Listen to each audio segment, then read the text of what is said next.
The letters began arriving without warning. Thick envelopes, careful handwriting, strange symbols no one could read. They landed on the desks of California newspapers in the summer of 1969, each one carrying the same chilling message: I have killed, and I will kill again. The sender called himself the Zodiac. At first, police thought it was a hoax. Then the details proved otherwise. The letters described crime scenes with accuracy only the killer could know. Locations, weapons, the final words spoken by victims as they realized they were about to die. Northern California was already on edge. Young couples were being targeted in quiet, isolated places, lovers' lanes, dark parking areas, spots meant for privacy, places where no one would hear screams. On December 20th, 1968, teenagers Betty Lou Jensen and David Faraday were parked on Lake Herman Road. Minutes later, both were dead. No robbery, no motive, just execution. 6 months later, another couple was attacked at Blue Rock Springs Park. Darlene Ferrin was killed. Her companion survived, barely. He described a man who calmly walked up to the car and opened fire, then returned to shoot again when he saw movement. After that shooting, a call came into the police station. The voice on the line was steady. I want to report a murder. No, a double murder. The caller gave directions. Then he hung up. The Zodiac had just introduced himself. Soon, the letters escalated. He demanded newspapers print his messages on the front page. If they didn't, he threatened mass killings. He included cryptograms, complex ciphers, claiming they revealed his identity. Some were cracked, others never were. In one letter, he wrote about collecting victims as slaves for the afterlife. Fear spread fast. Police flooded parks. Couples stopped going out at night. Parents warned their children to stay home. Every man with glasses and a crew cut became a suspect. Tips poured in by the thousands. Then, on October 11th, 1969, the Zodiac struck again, this time in the city. Cab driver Paul Stein picked up a fare in San Francisco. Minutes later, he was dead, shot in the head. The killer calmly wiped down the cab, tore a piece of Stein's shirt, and walked away. Teen witnesses saw him. Police nearly caught him that night. Officers stopped a man matching the description, but let him go due to a miscommunication. The killer vanished into the darkness, leaving behind another taunting letter and the bloody fabric as proof. Years passed. More letters arrived. Some mocked police. Others claimed killings that could never be confirmed.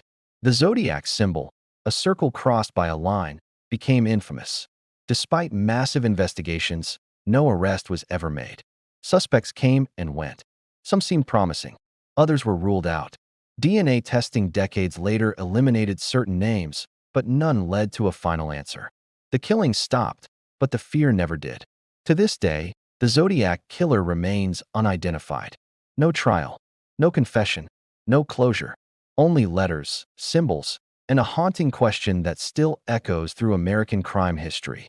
How does someone kill, taunt the nation, and disappear without a trace? The Zodiac never asked to be remembered, but he made sure he would be. Decades later, the silence surrounding the Zodiac only made the mystery louder. Investigators reopened boxes sealed since the 1970s. Evidence yellowed with age. Handwritten letters, partial fingerprints, fragments of DNA were pulled back into the light.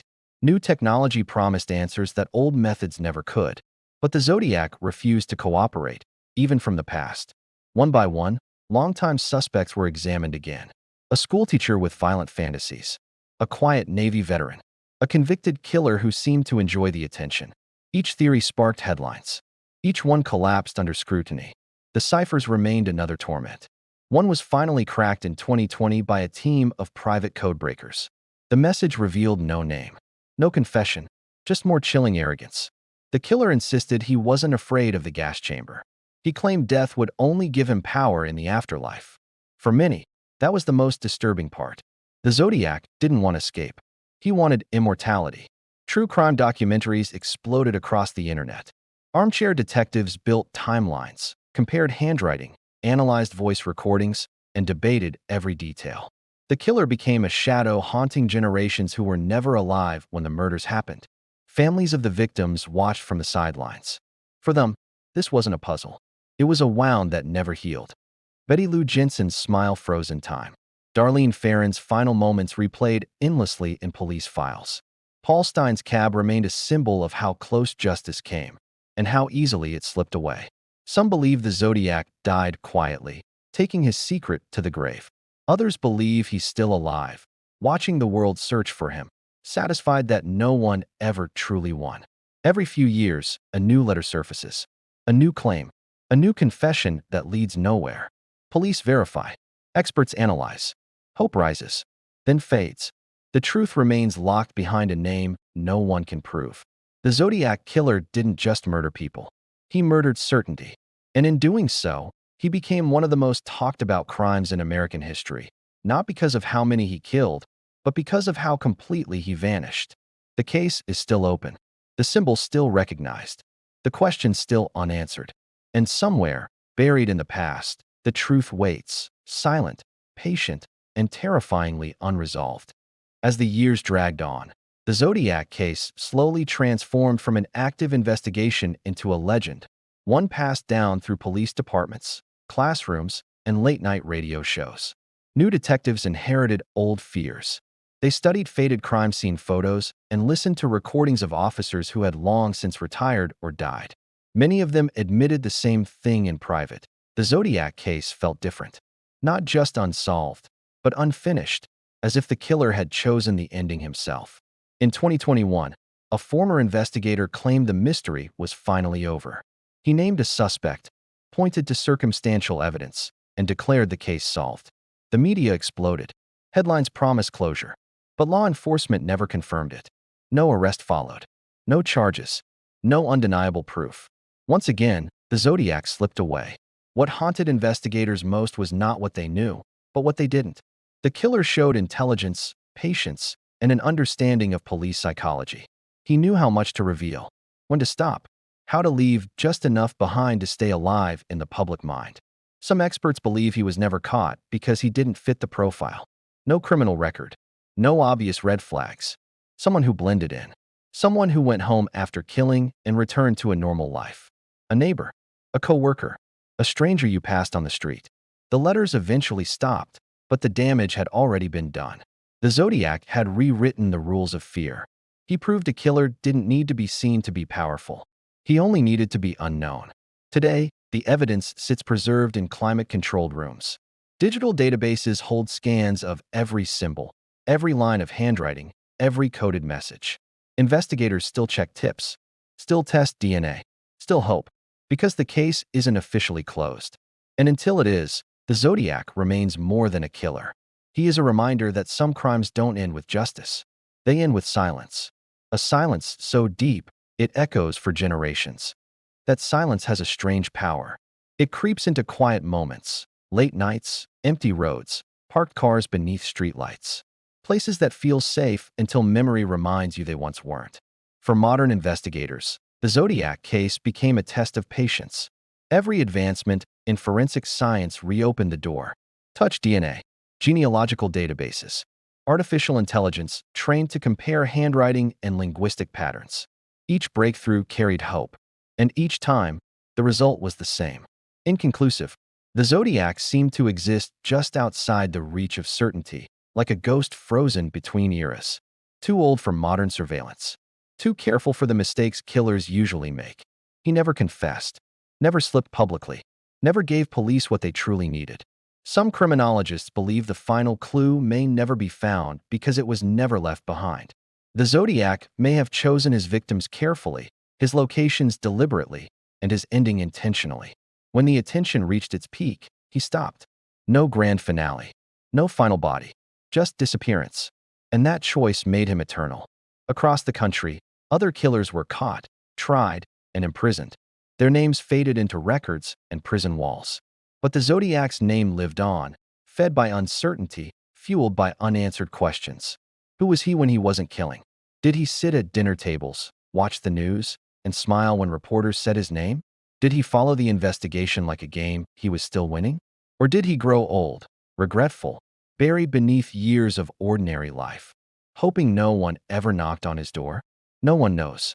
What remains are the symbols, the letters, the victims, and the fear that something unfinished still lingers in the background of American crime history. The Zodiac never needed to escape prison. He escaped explanation. And as long as the truth remains hidden, the story never truly ends. Even unfinished stories leave traces. In quiet police stations across California, some officers still pause when they pass the Zodiac files. Not because they expect a breakthrough, but because the case represents something deeper, a reminder that control doesn't always belong to the law. The killer understood timing. He struck when people felt safest and wrote when attention began to fade. And when the world leaned in, desperate for answers, he stepped back into the shadows. That restraint confused experts. Most killers escalate, craving recognition.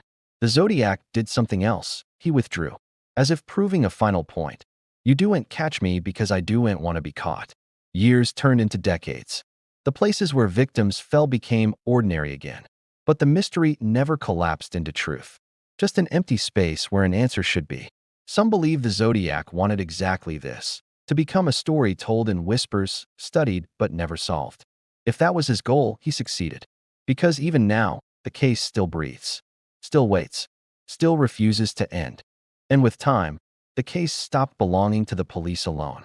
It became something larger, part warning, part obsession, part myth. Universities studied it. Behavioral analysts used it as a template for understanding criminal control. Writers, filmmakers, and researchers returned to it again and again, searching for meaning in what refused to be explained. But the closer people looked, the more the truth seemed to retreat. Some experts now believe the Zodiac's greatest crime wasn't murder, it was manipulation. He turned fear into a weapon and curiosity into a cage. Every unanswered question pulled people deeper, keeping his presence alive without him ever having to return. The killer never needed another victim. The mystery itself became enough. As witnesses aged and passed away, memories softened. Small details were lost forever. Tones of voice, fleeting movements, instinctive reactions that never made it into reports. Time erased what evidence could not. And yet, the case never died. Because every generation finds it again. Someone stumbles onto the letters. Someone sees the symbol. Someone asks the same question millions have asked before. How could someone do this and never be found? That question keeps the Zodiac alive. Not in body, but in thought. And perhaps that's the most unsettling possibility of all. That the Zodiac didn't vanish. He simply became untouchable. A name without a face. A crime without an ending. A reminder that some darkness doesn't need to be solved to endure. The files remain open. The answers remain hidden. And the story, still unfinished, waits for something it may never receive. The truth. Sometimes, a story refuses to end because it's waiting for one final mistake. In recent years, a quiet shift has taken place. Not a headline, not a confession, just subtle movement behind the scenes. Evidence once considered useless is now being re-examined with tools that didn't exist when the Zodiac was active. Minute DNA fragments. Microscopic skin cells trapped in old envelopes. Traces no one thought would matter. Investigators don't speak publicly about it. They've learned the Zodiac feeds on attention, even decades later. Instead, they work in silence, comparing genetic profiles to family trees, searching for connections that don't announce themselves. No accusations. No theories leaked to the press. Just patient, methodical steps. Because this time, the killer isn't the one controlling the pace. What makes the Zodiac case unique isn't just that it's unsolved. It's that it still has the potential to change. At any moment, a name could surface that fits too well to ignore. A life that suddenly aligns with the letters, the locations, the timing. And if that happens, there will be no dramatic chase. No final taunt. Just a revelation so quiet it feels unreal. The world may never hear the Zodiac speak again. There may be no last message. No explanation. No apology. If the truth comes, it will arrive without ceremony. And that might be the only ending the story allows. Until then, the Zodiac remains what he always was, not a man, not a monster, but a question, one that refuses to fade. 3 minutes of silence can feel like a lifetime when you're waiting for an answer. And that's how the Zodiac case still feels, like the country is holding its breath, decades later, listening for something that may never come. Somewhere in California, in a quiet archive room, the evidence still rests. Envelopes handled by gloved hands. Letters scanned into cold digital files. Ink strokes analyzed again and again, not because investigators expect a miracle, but because unfinished stories demand attention. What's unsettling is how ordinary everything looks now. The roads where the Zodiac hunted are busy. The parks are filled with laughter. The city lights no longer flicker with fear. Life moved on, even if the case didn't. And maybe that was the killer's final act. To remind the world that evil doesn't always end with sirens or headlines. Sometimes it simply stops, leaving everyone else to live with the consequences. Experts debate whether the Zodiac ever planned to be caught. Some believe he wanted it, that he flirted with exposure. Others argue the opposite, that every move was designed for control, not capture. He revealed just enough to prove he existed, then disappeared before the spotlight burned too hot. What haunts people most isn't the violence. It's the restraint. The idea that someone could step back from the edge and vanish into normal life, carrying a secret no one could take from them. A secret that still locks families into grief and investigators into endless analysis. Every few years, hope returns. A new suspect, a new test, a new announcement hinting that answers are close. And every time, the same pattern follows: anticipation, speculation, and then quiet disappointment. No closure, no certainty, just another reminder that some truths stay buried, not because they're impossible to find, but because time protects them. And yet, the case remains open, not officially solved, not officially over, because somewhere, whether in a forgotten drawer, a faded memory, or a strand of DNA still waiting to speak, the answer might exist. Until then, the Zodiac Killer remains one of America's most disturbing crime legends, not because of how he killed, but because of how completely he disappeared. And as long as the truth stays hidden, the story continues. Unresolved, unsettling, and impossible to forget. In the end, there is no dramatic revelation, no final letter, no knock on the door.